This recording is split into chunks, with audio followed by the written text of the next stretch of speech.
Coba teman-teman buka surat orang-orang beriman. Surat apa?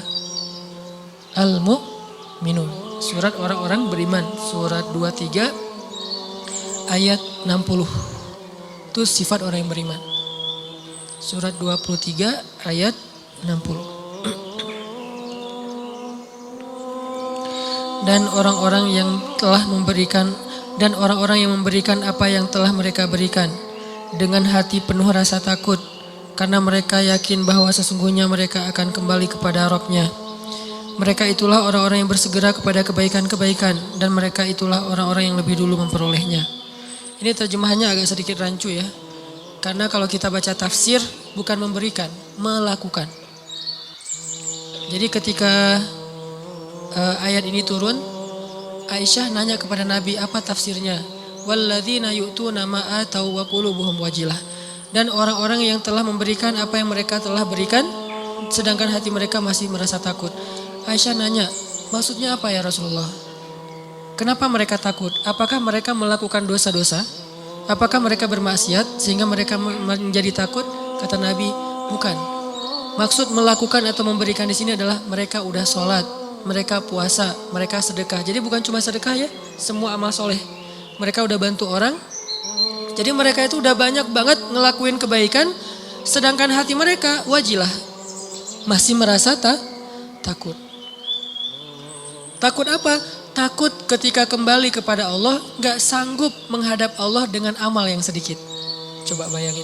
Udah banyak amal masih takut menghadap Allah. Wajilah. Gimana lagi kalau berbuat dosa. Beramal aja masih takut sama Allah. Kalau kita kan kadang-kadang ngerasa takut ke Allah itu kalau habis buat dosa ya. Dan ini juga bagian dari iman. Keren sih. Cuman iman kan berderajat-derajat. Lahum darajatun inda rabbihim. Orang beriman aja bertingkat. Ada orang beriman ketika bikin dosa takut kepada Allah, langsung taubat. Ada yang lebih tinggi, lagi berbuat baik takut sama Allah. Kenapa? Dia ngerasa amal baiknya tuh sedikit dan waktunya terbatas.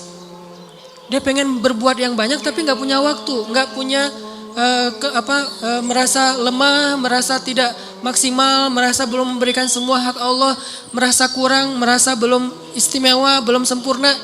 Ini orang yang walladzina yu'tuna ma atau wa qulubuhum wajilah. Makanya teman-teman kalau teman-teman perhatiin di akhir surat Al-Baqarah kan tuh ada doa Rabbana la tu'akhidna in nasina aw akhtana. Itu bukan doa orang yang berbuat dosa loh. Itu doa orang habis beribadah. Dia habis beribadah, habis sholat misalnya, doanya Rabbana la tu'akhidna in nasina aw akhtana. Udah beribadah masih minta maaf sama Allah. Ya Allah jangan marah ya sama saya kalau saya ada yang silap, ada yang lupa, ada yang gak sempurna. Ini orang beriman, udah beribadah masih minta maaf.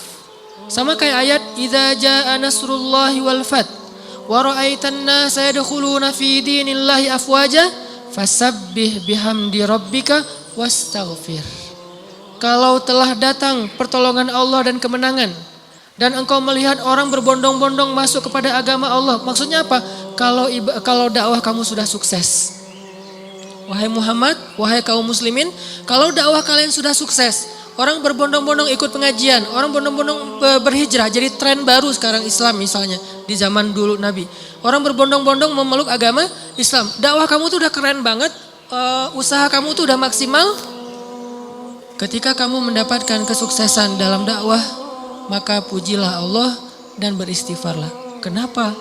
Habis berdakwah, habis sukses malah disuruh beristighfar. Dan yang disuruh itu adalah Nabi loh secara personal, bukan kaum muslimin. Kalau kaum muslimin mungkin mengatakan fasabbihu bihamdi rabbikum wastaghfiru gitu kan ya. Tapi karena personal, fasabbih bihamdi rabbika wastaghfir. Engkau wahai Muhammad. Jadi Nabi banget yang disuruh. Kalau Nabi aja disuruh istighfar apalagi umatnya. Dan Allah menyuruh Nabi istighfar bukan habis berbuat dosa, bukan. Karena Nabi tidak berbuat dosa. Kapan disuruh istighfar? Habis sukses dalam dakwah disuruh istighfar. Kenapa? Inilah mukmin. Dia gak pernah merasa dirinya sempurna. Dia gak pernah merasa bahwa ini karena kerja saya, karya saya, hasil jerih payah saya, karena saya hebat. Enggak. Istighfar tetap kepada Allah. Karena kalau gak Allah tolong kamu gak akan sukses. Gitu maksudnya. Kenapa kalau Allah gak tolong kamu gak akan sukses? Karena apa yang kamu lakukan itu harusnya kamu gak bisa sukses. Soalnya yang kamu lakukan itu belum maksimal. belum ideal, belum sempurna, belum istimewa, tetap aja ada kurangnya. Karena sifat dari insan mahallul khata' wan nisyan, pasti ada salah dan lupa, pasti.